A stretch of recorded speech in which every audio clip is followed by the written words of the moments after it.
Hi, welcome to our channel of IGNOU Audiobooks. Indira Gandhi National Open University, School of Continuing Education, Certificate Programs, Certificate in Nutrition and Childcare, CNCC. CNCC-2, Organizing Childcare Services, BLOCK-1 Introduction to Childcare and Development, Unit-4 Needs and Rights of Children. 4.1, Introduction. Human beings in their present form have been known to have existed on planet Earth for over a million years. Fossils that have been discovered give indications of events of ages ago. There are fossils, which date back to more than a million years ago, of a family leading a child across a mid-plain in Africa. Family life seems to have begun with the very first people on Earth. That children need special care and nurturance is a fact as old as our civilization. A newborn child needs the care and protection of adults if she is to survive. She has many abilities which help her to adjust to her surroundings. She can see, hear, feel, taste and smell. She is able to make sounds to attract the attention of people. She can make movements and can suck at her mother's breast. She has a brain which helps her to understand what is happening around her. But in spite of these abilities, the child cannot survive if left alone. She must get care and protection from adults. The need of the child for physical care is apparent and obvious to most of us. What is sometimes forgotten is that children also need love, affection and stimulation. Objectives. After studying this unit, you should be able to times discuss the importance of the child's needs for physical care, stimulation, love and affection. Times recognize that some children have special needs. Times identify the rights of children. Times be aware of the measures in India for meeting the needs of children. Times explain the components of child care services. 4.2 Need for physical care. Physical care of the child is essential to ensure her survival. During infancy, the child is totally dependent on the caregiver. She must be fed, clothed, bathed, attended to, provided a safe place for sleeping and resting, and protected from harm and accidents. As the child grows older, she learns to do many things on her own. She can eat by herself, take off some clothes, walk and run. But even though she is learning to do some tasks on her own, she still looks to adults for help in other tasks. For example, by without guidance. But when the caregiver takes the child with her to the market, she needs to hold the child's hand. The child has to be cared for at all ages, though the kind of care changes with age and setting. Good health is important to ensure the optimal development of the child. The child must be protected from sickness and disease, as these can slow down her development. A sick child is not interested in her surroundings and is often listless and irritable. Insanitary living conditions, unsafe drinking water and unhealthy ways of cooking and eating food can breed disease. The child needs food for survival and development. It is important that the child eats food which contains all the nutrients in the amounts required by her body. As the child grows, she naturally needs more food. You will read more about the type, quality and quantity of food that the child requires at different ages in the subsequent blocks. 4.3 Need for stimulation. To understand what is meant by stimulation, try a small experiment. Sit in a closed room which is bare of all belongings. It should not have things like pictures, calendars, books and magazines. There should be no other person in the room. There should only be a mat or a chair on which you can sit. The windows and doors of the room should be closed and should have curtains drawn so that you cannot see outside and are not able to hear. There is nothing inside or outside the room which can attract your attention. Now sit alone in the room without doing anything. You will find it very difficult to sit there for more than a few minutes unless you are trained in meditation. If you really do sit in that closed room for a few hours, it is possible that by the end of it you will feel strange. Perhaps you will spend some time imagining different things. And probably sleep for some time. After a few hours you will probably want to run out, meet people and talk to them, listen to the sounds of birds, read a magazine or do something else. In short, you will want to go out and participate in an activity. What does this experiment tell you about yourself?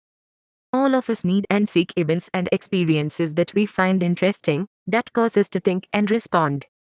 At All times our senses provide us with information about our surroundings. People and surroundings provide stimulation to us and we are attracted to the unfamiliar and the more exciting. One may say that we need food for thought. But this does not mean that one constantly needs stimulation. There are times when you are tired and need rest. The need for stimulation is interspersed with the need for rest. But once rested, you begin to seek out people and events again. During the course of the day, many events take place around you, but you give your complete attention only to some events. Others are ignored or attended to only partially. As an example, consider making a trip to the market from your house. For the major part of the trip, you concentrate on reaching the market, taking care to avoid an accident, planning your shopping and other activities associated with it. Perhaps you might notice that a child carrying a bucket slips, that the sky is becoming cloudy, or that a new building is coming up. But there are many other events which you do not notice. You attend to events that are important to you in that situation or attract your attention in some way. In other words, you respond to the stimulating events in the surroundings selectively. Let us now understand what we mean by stimulation in the context of the child. Any event that causes the child to respond is stimulation. The father's smile, his words of encouragement, and his embrace stimulate the child.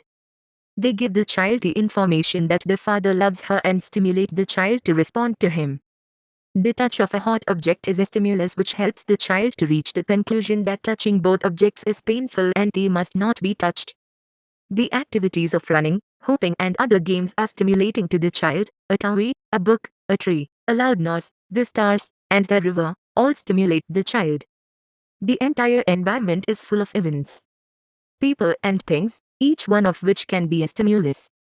Picks up a flower, she feels it, tries to put it in her mouth and shows it to the person standing beside her. The adult probably responds by saying, "Yes, this is a flower, but do not put it in your mouth." The child may examine the flower closely, but after a few minutes she may drop it to attend to something else. At 3 years of age, the same flower makes the child ask, "What is the name of this flower?" By the time this child is 5 years old, she wants to know how plants grow. She becomes interested in the variety of plants and learns that plants have different shapes, colors, and sizes. At 8, she may try growing a plant and is interested in observing how it grows from week to week. She learns that plants are living things. As a college student, she may become a scientist specializing in botany. As the child grows, her thinking becomes more complex and she attends to more details. Some more examples will make this clear. A 3-year-old child enjoys singing rhymes. A 9-year-old, however, may prefer to read a short story to singing a rhyme. However, one does not expect this child to read a book which is beyond her capabilities and, therefore, not meaningful. 3-year-olds like to jump from low heights because they have just mastered the skill and enjoy practicing it. 6-year-olds, on the other hand, would experiment hop on one leg. It must be clear by now that stimulation refers to providing the child a variety of experiences that are meaningful. The child's need for stimulation leads her to explore. You have read in the first unit that children are curious by nature. Exploration is the style way the child learns about the world. It gives the child a sense of wonder about people and things. The play activities of children provide opportunities to find out about the world. Children learn during the course of play. It is curiosity and the desire to explore that have led people to making discoveries. At no earlier age is this urge more apparent than in childhood. This urge is the starting point of all educational programs. Let us now see how stimulation and exploration foster development. When a 1-year-old points to an object and looks at the person standing beside her, the latter responds by saying, "This is a balloon. Do you want it?" In this process, the child's language develops. She has come to know that the object is called a balloon. Even though she cannot speak as yet, she has begun to understand simple speech. She has also heard a statement and a question and will realize that structure of language contains questions and answers. The child's social and emotional traits develop from her daily interactions with people and the stimulation she gets from them. The smile of the caregivers, Their playful interactions in feeding, talking to, and dressing up the child help her to form relationships. Stimulation is essential for cognitive development. During infancy, the caregiver and other adults talk to the child, tickle her, sing with her, and play games such as hide and seek. Such playful interactions are the basis for learning. A stimulating environment during the preschool years, where the child has a variety of experiences and opportunities to explore, and adults who help her understand her experiences and answer her queries, promote the child's development. In the later blocks, you will read about the play activities that children find stimulating and that foster development. You are listening to this audiobook on Audio Learn IGNOU. 4.4 Need for Love and Nurturance. Love and nurturance are central to the development of the child. Who is a loving and nurturing caregiver? A loving caregiver attends to the child's needs promptly and with concern. When my infant cries, for example, she tries to find the reason for it and comforts her. The caregiver also anticipates the child's needs and thus reduces her distress. Some acts of nurturance are talking with the child, playing and singing with her, listening to what the child has to say, and spending time with the child. Love and warmth can be communicated while answering the child's questions, appreciating and praising her, or explaining to her when she does something wrong. Let us now see how love and nurturance help in development. Love and nurturance lay the foundation for social and emotional development. As you know, the infant develops an attachment to the person who looks after her. This attachment forms the basis for a later relationships. If the infant finds the experience with this person rewarding, she feels it is worthwhile to form relationships and begins to relate to other people. Every new relationship adds to the child's experience and influences her attitude towards others. A loving caregiver conveys feelings of love, warmth, and security. In Unit 3, you have read what may happen if the child is not able to form a loving relationship in the first few months. Nurturance also influences the child's feelings about herself. When the child is cared for, she feels she is important to people around her and is recognized and accepted. This adds to her confidence. You have read earlier that feelings of confidence are important, as they influence one's attitude towards success and failure.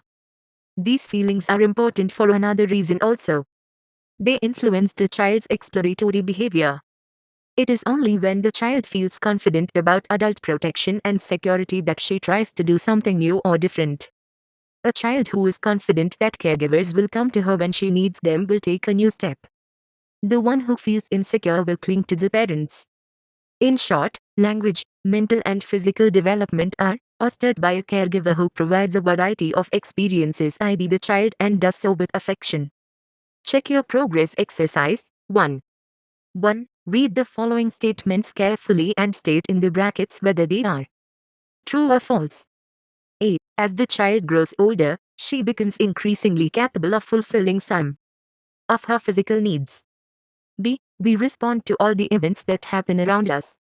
C. Stimulation refers to providing the child with a variety of experiences that are meaningful for her.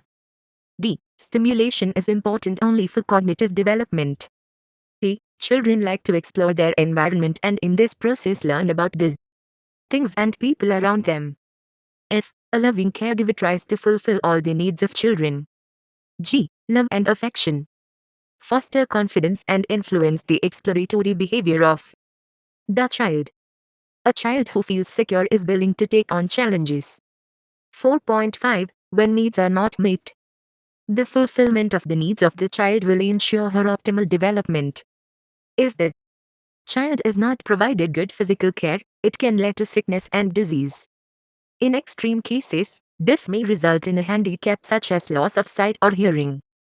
An undernourished and sick child has less energy and gets tired easily. She does not take interest in her surroundings and is irritable. This has a negative influence on all aspects of development.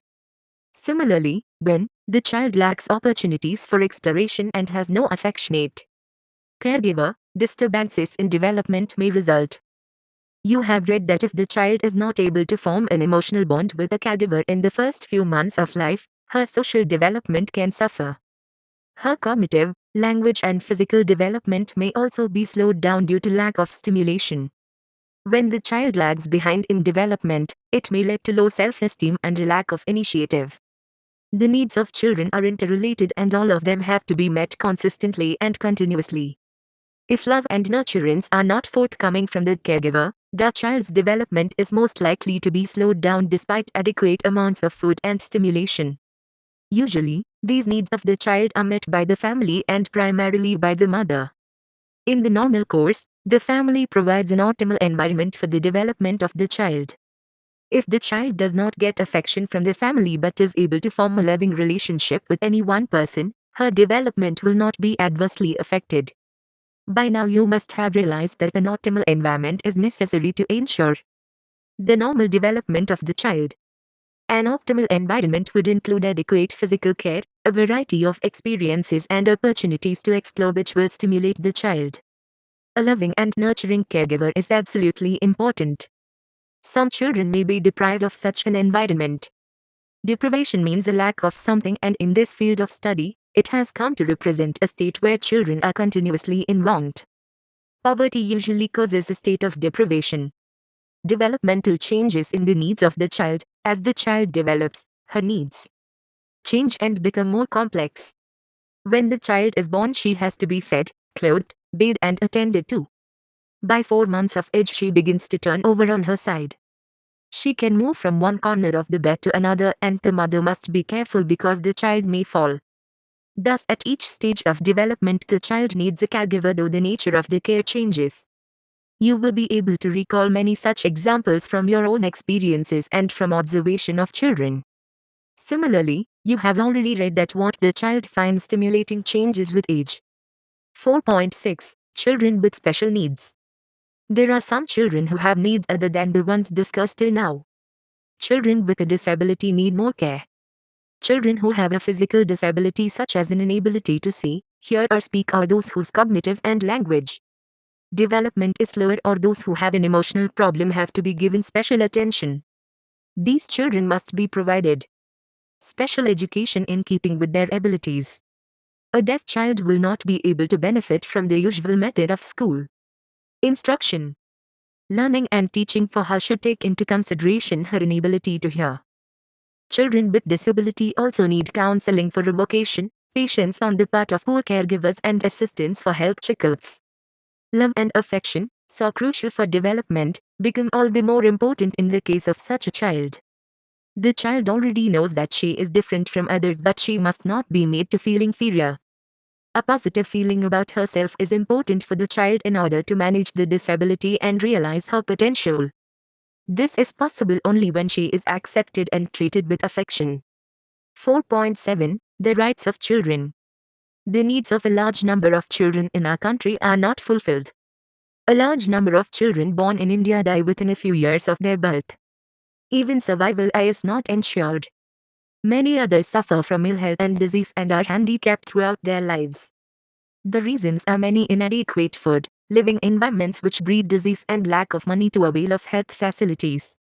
Many children find themselves in distressing situations such as being orphaned, separated, abandoned or neglected by the caregivers. Some of these children may be placed in institutions, but others have to learn to fend for themselves from a very early age. A considerable number of children do not receive education because of one reason or another. Many work long hours under dangerous conditions. Tile environment of such children is not stimulating and they do not get enough opportunities for play and exploration. In the light of the fact that the needs of children in many parts of the world are neglected, some measures have to be taken to remedy this situation. It is necessary to do so because each child has the right to a happy childhood.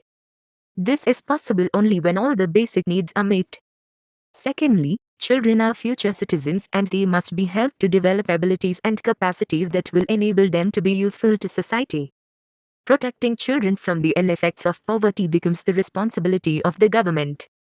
Keeping these aspects in mind, the Declaration of the Rights of the Child was formulated in 1959 by the United Nations. The declaration is a guideline for governments and people working with children to plan programs for them. It is not, however, legally binding. 4th July 2001 UN Declaration of the Rights of the Child. The declaration states 10 rights. The Government of India has accepted the declaration and is a signatory. Let us read in brief the contents of the declaration.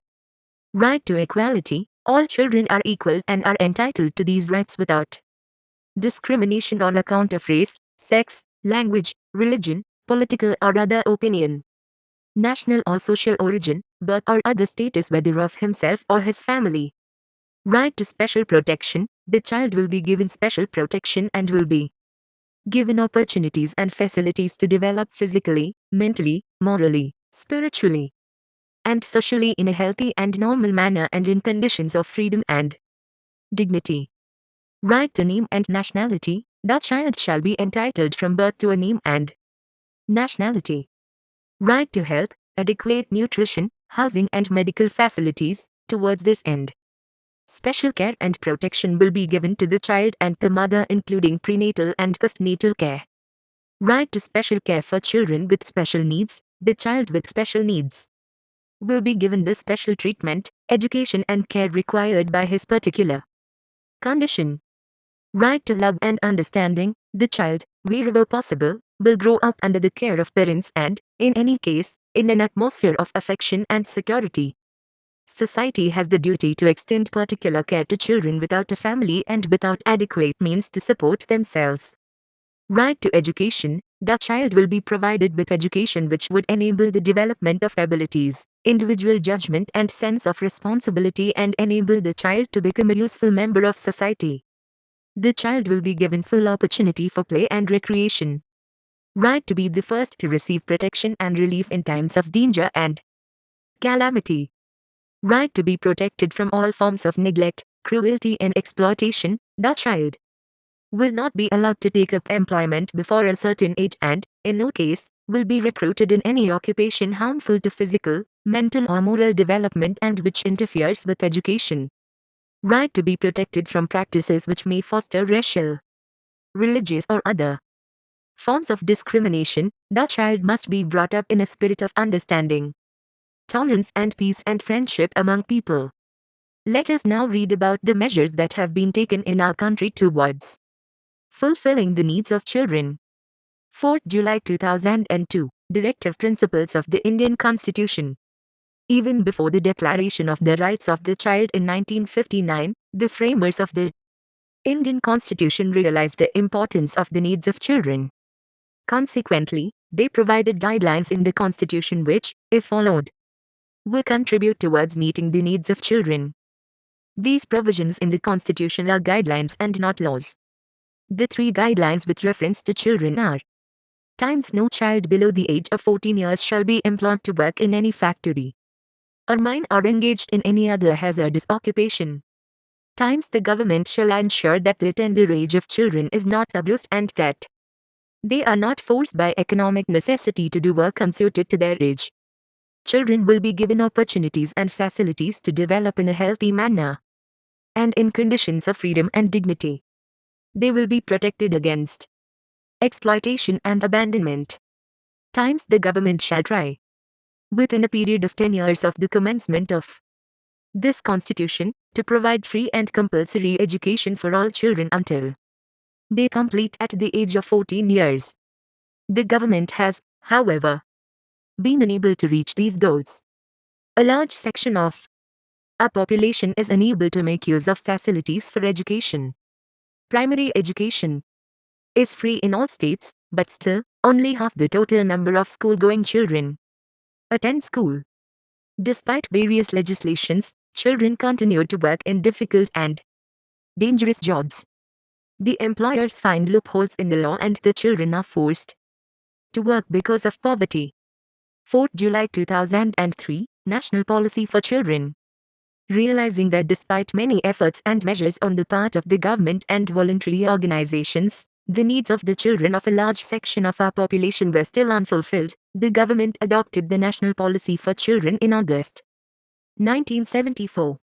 The policy states that children are a supremely important asset of the nation. Their care is the responsibility of the country. To meet these objectives, the policy stated 8 Number of measures, among which are the government shall launch programs for meeting the health, nutritional and educational needs of children and will protect them from cruelty and exploitation. You will read about some of the programs for children in our country in Block 7. Check your progress exercise 2. Answer the following questions briefly in the space provided. 1. Describe what may happen if the child lacks opportunities for exploration and does not get a stimulating environment. 2. What is meant by the term optimal environment? 3. What measures have been taken in our country to meet the needs of children? 4.8 Child care services. By now you must have realized that there is a need to plan programs for children that would help meet their needs and see that their rights are ensured. While planning services, one has to keep in mind the age of the children for whom they are intended, the duration of the services and the inputs that would be provided. The services may be for children living with their families or for abandoned or orphan children or those with special needs. They may be provided for a few hours in a day as in a preschool, for 8 hours a day as in a creche daycare center, or the services may be residential in nature. The services may provide any or a combination of the inputs of healthcare, nutrition and education. This course, as you know, aims at enabling you to plan services of a creche or a preschool for children up to 6 years. Creches provide a full day's care to children. A preschool is a center for 3 to 5-year-olds. Preschools are called by various names: Anganwadis, Bilwadis, Vikaswadis, nurseries, kindergartens and play centers. In creches and preschools, one would need to provide the inputs of healthcare, nutrition and play activities for children, since the needs for physical care, stimulation and nurturance must all be met for optimal development. In other words, creches and preschools provide early childhood care and education. 4th August 2001, the need for child care services. You are aware that the government has started programs for early childhood care and education. Some of these programs provide services of daycare centers and preschools. Providing these services is important because a number of families lack the resources to fulfill all the needs of their children. However, these services are able to help only a limited number of children. There is a need for increasing the number of such services. Creche services are needed because the number of women who work outside the family setting is increasing. In such a situation, the mother, who is outside the home for a major part of the day, has 4 options regarding the child. She can leave the child with hired help at home. 2. She can take the child to her place of work. 3. She can leave the child with another adult member of the family. 4. She can leave the child with an older child at home. How does preschool education help a child? Is it useful to attend a preschool? You will read about this aspect in the following subsection. 4th August 2002, Components of Child Care Services. Let us briefly discuss the nature of inputs that should be provided in the child care center. The subsequent blocks will deal at length with the needs of children in the different age groups and how they can be met in a child care center. Health is an essential part of total development. Regular health checkups to ensure that the child is developing normally and immunization against preventable diseases are necessary. Referring the child to the hospital in the case of complaints which cannot be treated at the local health center, and first aid facilities are also important aspects of health care. Nutrition. Adequate nutrition is important for child health of the child. It is known that a number of children do not get the amount of food they need. Many others do not eat the right type or adequate amount of food. Depending upon child duration of their stay in child center, children should be provided snacks or meals. Education. You know that education is important for the child. What do we mean by education for young child? We mean providing stimulation to the child by allowing opportunities for play, since this is style where children learn. From 0 to 3 years of age, the child comes in contact with parents, siblings, other members of child family and neighbors. Stimulation is provided by these people, and this is style where the child learns about herself, develops language, acquires physical and motor skills and learns about the world around her. By the time the child is about 3 years old, she is physically mobile, has acquired language and can communicate her wants. Her thinking has further developed. The child's world broadens and she begins to take an active interest in everything around her. She wants to know why it rains, what the names of objects are, and why things move. During the preschool years, the child learns a variety of concepts during the course of play and through the events and experiences in her environment. Some parents enroll their children at 3 years of age in a preschool. This is style. Beginning of preschool education. However, there are several wrong ideas about the nature of education to be given at this age. Many believe that education begins only when the child enters class I. Before that, it is expected that the preschool child will learn a few rhymes and stories, identify some vegetables and animals, learn to draw and paint, and get into the habit of sitting quietly on a chair or a mat. On the other hand, there are parents who force their children to memorize names of colors, alphabets or numbers, and to read and write. They feel that these years are not to be wasted but must be used for formal learning. They do not realize that a child is not yet ready for this type of rigorous formal instruction. This emphasis on learning becomes a burden for the child and she begins to fear school. Parents who think that nothing much happens in preschool years miss a critical period in the child's life when opportunities for play and exploration help the child to grow in mind and body. Those who feel that these years are important for formal learning make learning a burden for the child. What then is the meaning of preschool education?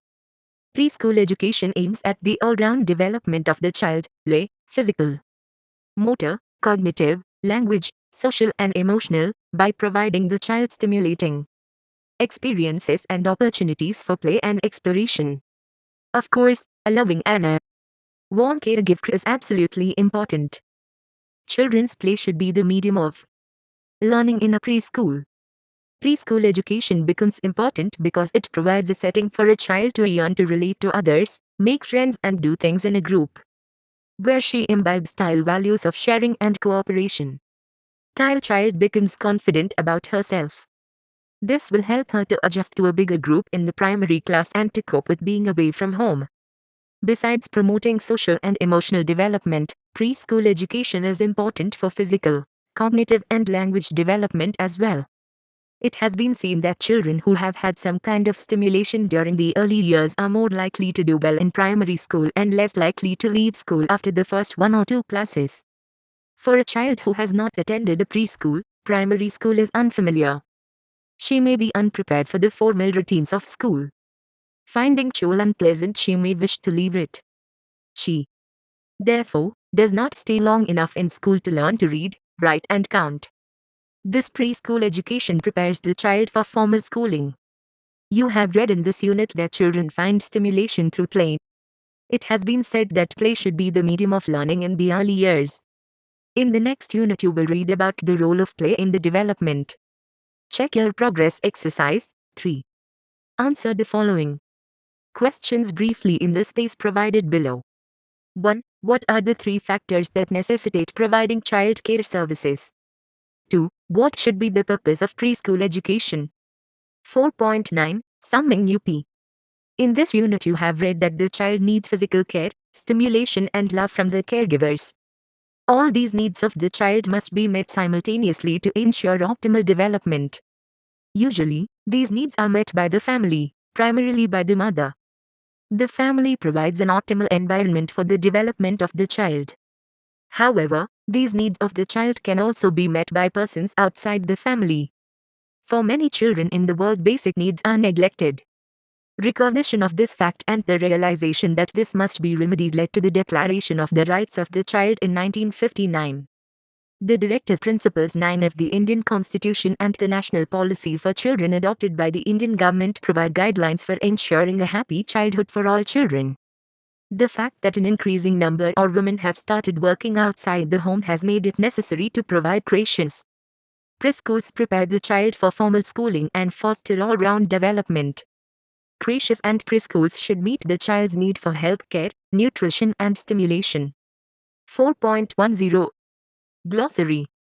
Rewarding, any event, thing or behavior that is satisfying and pleasurable to the child. In this particular case, rewarding refers to a satisfying emotional relationship with the caregiver. Signatory, one who has signed a document or an agreement. Thank you. We will see you in the next video.